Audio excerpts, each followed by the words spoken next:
Nesse vídeo a gente vai tratar a respeito da Itaúsa, a famosa holding que investe no Itaú. Vem comigo. Salve, salve, investidor! Como é que você está? E como eu falei, o vídeo é sobre Itaúsa, a holding talvez mais famosa aqui do país. Por quê? Porque tem uma participação enorme no Itaú, que é o maior banco múltiplo da América Latina. É o banco pica das galáxias aqui no Brasil. É aquele banco que, com taxa de juro a 2%, foi bem. E com taxa de juros a 15%, está indo excepcionalmente bem. É incrível. É o banco mais anticíclico que a gente conseguiu notar na economia brasileira. Sobre o Itaú, temos relatório de análise na comunidade, mas o tema aqui é Itaúsa. Por quê? Porque chama a atenção o desconto de holding e também os outros negócios que estão ali dentro dessa empresa, da holding. Olha só, Itaúsa, ITSA 4. Primeiro que é uma ação que está pagando um dividendo bastante alto, dividend yield superior a 8%, é bastante. Um PL também baixo, abaixo do Ibovespa. Mesmo com a ação subindo mais de 30% no ano, você vai notar aqui, subiu 31,71 até a data de gravação desse vídeo. E mesmo assim, não parece estar cara. Eu vou te mostrar aqui qual seria o preço justo de Itaúsa hoje. Lembrando que a Itaúsa é uma holding. O que é uma holding? É uma pessoa jurídica, é uma empresa que a gente cria com a finalidade de investir em outros negócios ou imóveis. Então a Itaúsa foi uma holding criada, uma PJ criada para comprar participações em outras empresas. Assim como Buffett comprou a Berkshire Hathaway, não inicialmente com essa finalidade, mas acabou se tornando, para comprar outras companhias. E por que alguém faz isso? Por que alguém faria isso? Para facilitar a sucessão patrimonial. Uma empresa não morre, então não vai para inventário. Então, se eu tenho ali um patrimônio relevante, eu quero passar para a minha família sem que haja inventário, a holding serve para isso. A empresa não morre. Além disso, blindagem patrimonial. Agora, do ponto de vista tributário para investir em negócios e empresas, não é tão eficiente. E isso se reflete em um desconto na bolsa de valores. Que desconto é esse? Simples. Eu pego o valor de mercado dessas participações aqui, então 37,2% em Itaú, 37,7% em Desco, 29% em Alpargatas, 10% em Motiva, 12, quase 13 em Aegea, Copa Energia, 8,5 NTS. É esse aqui o tamanho da participação que a Itaúsa tem nessas empresas. Então veja que ela só tem quase o controle aqui, né, na Copa Energia. Só que assim, todas essas participações aqui, elas são responsáveis por menos de 10% do resultado total da Itaúsa. Porque essa participação que a Itaúsa tem no Itaú, essa aqui representa mais de 90% do resultado da holding. Então, é por isso que o pessoal simplifica. Basicamente, comprar Itaúsa é quase comprar Itaú com desconto, né? Porque majoritariamente eu tenho Itaú. Mas beleza. E por que existe esse desconto da holding? Simples. Vamos lá. O que é mais barato? O que é mais barato para você? Pensa que a sua carteira de investimentos é uma holding. Pensa dessa forma. Um fundo. O que é mais barato? Você, na pessoa física, ir lá e comprar diretamente as ações de Itaú, Alpargatas, etc. Ou você comprar uma PJ, uma holding, que tem participação nessas empresas. Pensa comigo. Uma PJ tem as suas despesas. Mesmo que sejam despesas mais enxutas. Claro, tem ali o escritório onde está o pessoal que trabalha na gestão da holding, tem que pagar o pessoal, tem eventual dívida que a holding toma para investir em outras empresas, tudo isso. Além disso, a holding costuma ter menor liquidez e tem uma ineficiência tributária. Que ineficiência é essa? Especialmente em relação aos juros sobre capital próprio. Como assim, Luan?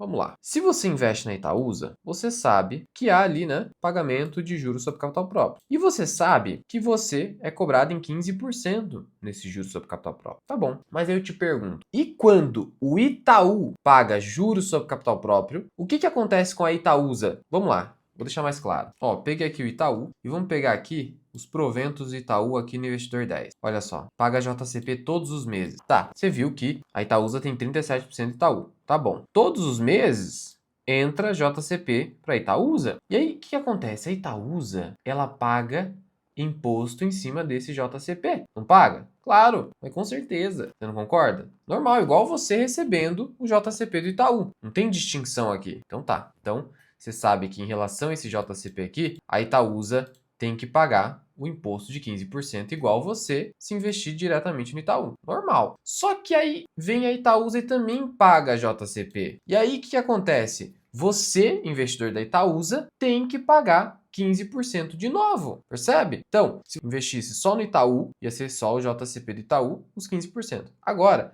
No caso da Itaúsa, que tem Itaú, você, na prática, paga o do Itaú e paga o JCP da Itaúsa. Então, para o acionista, tem uma ineficiência fiscal. Entre aspas, uma dupla tributação de JCP. Agora, se a Itaúsa não pagasse JCP, aí ia dar na mesma, só pagasse dividendos. Só que por que a Itaúsa paga JCP? Porque para ela é bom, para a empresa é bom. Ela economiza com imposto. Mas para o acionista da Itaúsa é pior.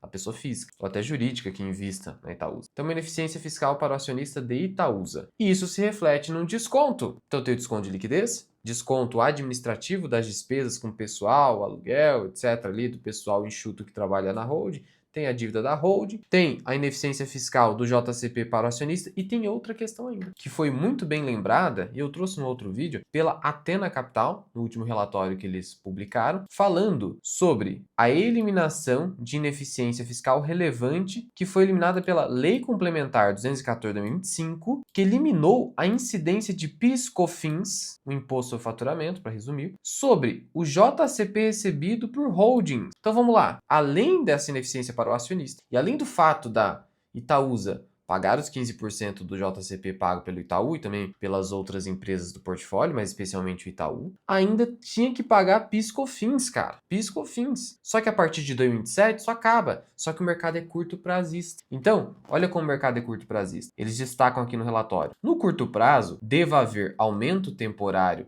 da ineficiência devido à elevação da TJLP. Esse impacto é pontual e limitado nos próximos 2 anos, até 2027. Só que o mercado, é curto prazista. Ele é eficiente em precificar o curto prazo, mas ineficiente em precificar aspectos de médio e longo prazo. Assim funciona o mercado. E aí eles destacam aqui que hoje o desconto está bem relevante. Quando a gente vai aqui para o último resultado trimestral da Itaúsa, ela destaca essa questão aqui para você ver. Olha só, as despesas tributárias atingiram 114 milhões na holding, na Itaúsa. Aumento de 7,4% sobre o mesmo período do ano anterior, devido principalmente à maior despesa de PIS/COFINS, que é o que destacou aqui a Athena. Curto prazo. Incidentes sobre os juros sobre capital próprio pagos pelas investidas, principalmente o Itaú, tá vendo? Então isso aqui acaba diminuindo um pouco o lucro da Itaúsa, lucro líquido, por causa de despesa tributária maior. Só que isso aqui vai ser reduzido.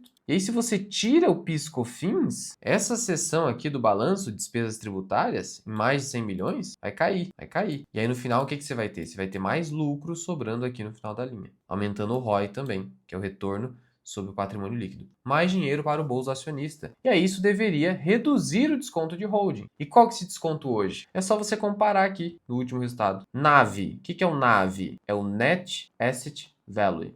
Para resumir, é o valor de mercado de todas as empresas investidas, Itaú e etc. Só que é o valor líquido. Então, é o valor de mercado menos as despesas da holding, da Itaúsa, o que sobra das 159 bilhões ali no segundo trimestre. Só que a Itaúsa estava valendo naquele momento 120 bilhões. Hoje, quanto que está valendo a Itaúsa? Hoje a Itaúsa está valendo 125, então teve uma alta do mercado, mas para resumir, para você comparar esse desconto, voltando aqui, a gente está falando de um desconto de 25%, né? De 25%, bastante elevado. Então o mercado não está precificando ainda essa eficiência tributária a partir de 2027. E o lucro líquido nesse ano, apesar disso tudo, olha só, 4 bilhões por trimestre, 16 bilhões ano, ROI recorrente acima de 18%, números muito bons. Claro, isso é basicamente reflexo do Itaú, que vem com números impressionantes, podendo fechar o ano de 2025 com lucro líquido de 45 bilhões de reais. Comentei sobre tudo isso e muito mais